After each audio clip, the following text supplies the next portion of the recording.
Hello everyone, welcome back to Crafting with Slavie, where we make cards and other paper crafts.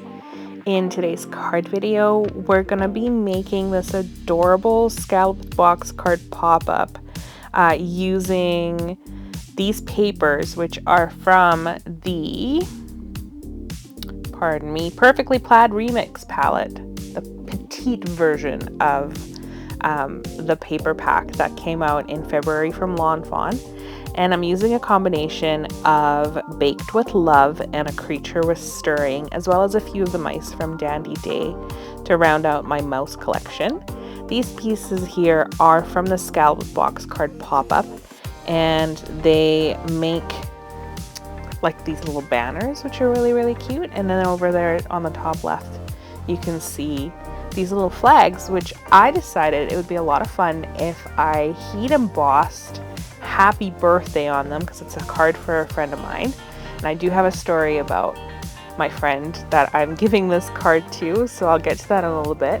I did have to stamp this out a couple of times because it just started to dry out, and I did re-stamp some of these heat embossed images and hit them with more embossing powder and heat, and it worked out great. They still came out really crisp, so if you're ever wondering, go for it.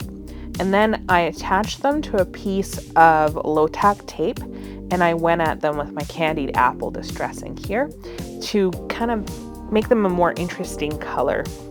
I was trying to round out the colors, the color palette of this card, because it was very blue to begin with, and I knew that the mice were going to be kind of in the gray area, and it was just, I wanted to add a little splash of color to make it a little bit more interesting. So the story with my friend, he moved away to a city far, far away from us, and when we used to live in the same condominium complex, and I would make cookies, and I used to make him cookies, freeze the cookie dough balls and give them to him as a gift, so he could make himself cookies whenever he wanted.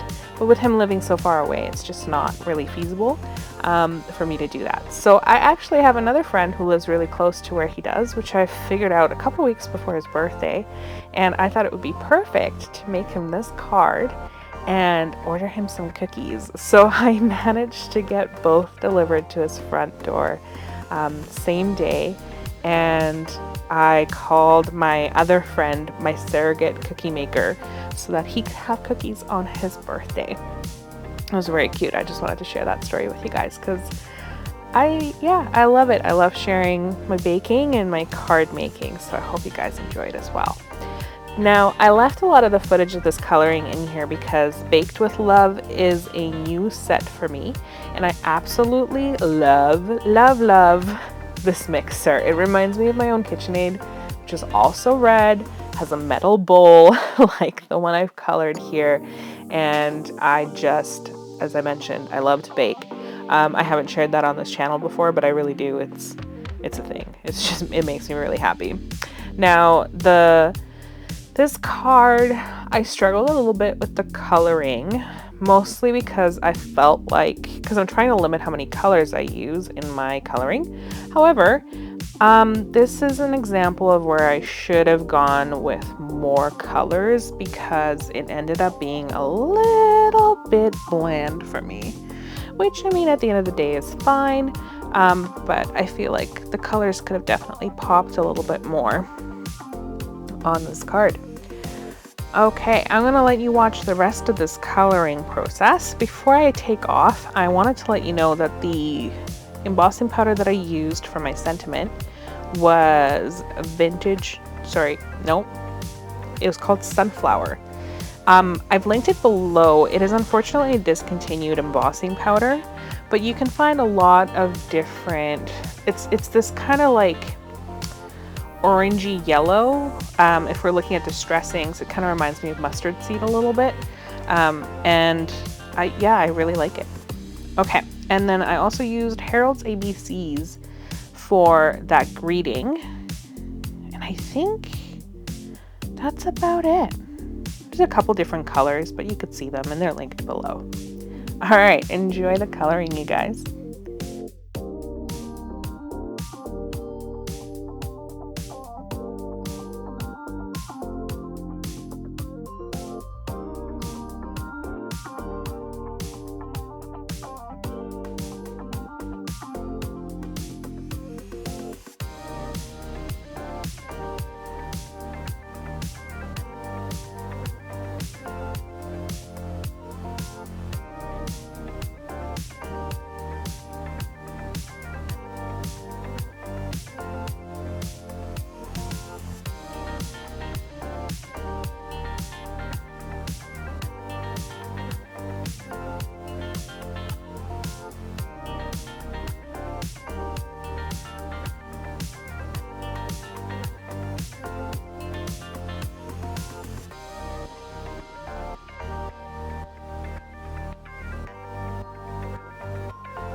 Okie dokie, so it is assembly time.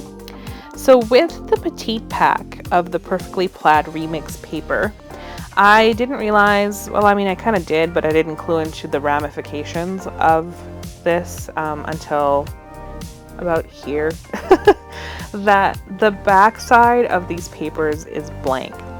My recommendation to you is, if this bothers you, I would actually pick a double-sided paper.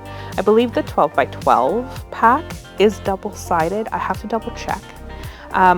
But if you choose a double-sided paper, you don't have to worry so much about making this side pretty, or I thought it was a little bit bland, I'm not gonna lie. I just had a lot going on with this card because it was my first time using this die set.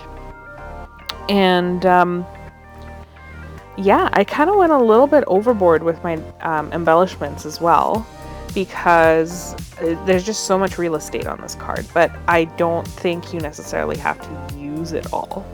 But we all know that I'm not exactly fantastic about not using the real estate. And then the dies that come with this stamp set also include these stitched cutouts that you can attach to the cards. Oh, and this bowl, which is from Baked with Love, I thought that somebody had said that the die that cuts an opening in the bowl for A Creature with Stirring matches this bowl, but I couldn't quite tell if that was the case. So I just used a self-healing mat and my craft knife to cut a slit in there so that I could slip my spoon in there. I had to use the outside and stitched rectangle stackables. This was the second largest die to cut this piece out. I wanted a stabilizer piece for the back. That back piece is never going to fold. It's always meant to be like a prop in the back to hold the card up and to just kind of center it, I guess you could say. So I did that, and I cut off the bottom because it was just a little bit too long. And then I started attaching my pieces. Now you'll notice that I haven't completed the card yet, and that's because it is a lot easier to attach all of these pieces before you do that, especially in the back. So that's what I did. And I've made this card before without the use of dies. It's not difficult. However, if it becomes a question of whether or not to use the dies, I'm a big fan of streamlining work, and I make a lot of cards, obviously, so if I can save myself some time, I don't know, die cutting is easier than cutting things out by hand, and I'm not a big fan of die cutting either, so it's just about saving myself some work. Now, I thought it would be fun if when I put these little flags together, that I still gave them the ability to move back and forth. So they can actually all move with the exception of one letter I think I accidentally glued down. And once this was done, I attached them to the poles. And these strings, they were blended in Pumice stone, also another distressing.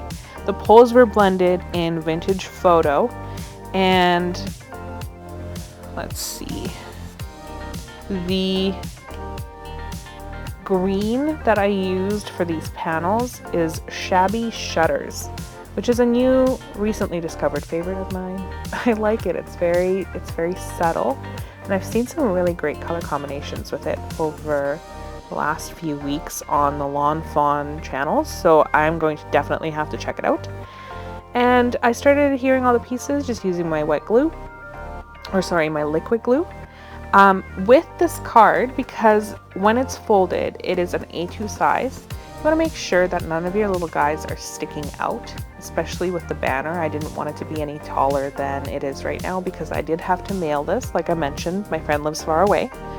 And then for the little mice that are hanging out on these little inside pieces, I did create a bit of a stabilizer for the back of them, because I wasn't 100% sure that they wouldn't just rip off really easily with the glue and all. So just like with anything else, I like to reinforce it just because I feel like people are going to yank on it and accidentally rip it off. So yeah. Now with this birthday banner, I tried to place it a little bit lower than the happy banner so that you were able to read it, and that was really important to me. So I actually moved it around quite a bit to make sure that you could still read what was going on. And because these pieces flop down when the card is opened, that's why I am adhering all of my little images upside down, basically. And that green and blue combination of cake and tear, that's kind of where I feel like I've gone wrong with the colors, but I'm hoping that the recipient liked it anyway. And then I got a little bit wiser and I started attaching these guys to the panel before I adhered to the panel, especially for this one, just because there was all that stuff in the way already. And then to fold the card together closed, you just add liquid adhesive, or yeah, liquid glue, and you hold everything down like that. And then once it's had a chance to dry, you can kind of move it around every which way like this. And it's awesome. So then I went ahead and I attached the rest of these pieces to the outside. And you'll see as we go through this that I actually had an extra piece for one of the top things, and that's for the one that doesn't fold down. So with this card, it might be difficult to find an area where you're able to write your sentiment. So that's where I put it, was at the top. So where we had that piece that extends all the way down and kind of props the card open. On the back of that, I also added a piece up at the top, and that's where I wrote my sentiment for my friend.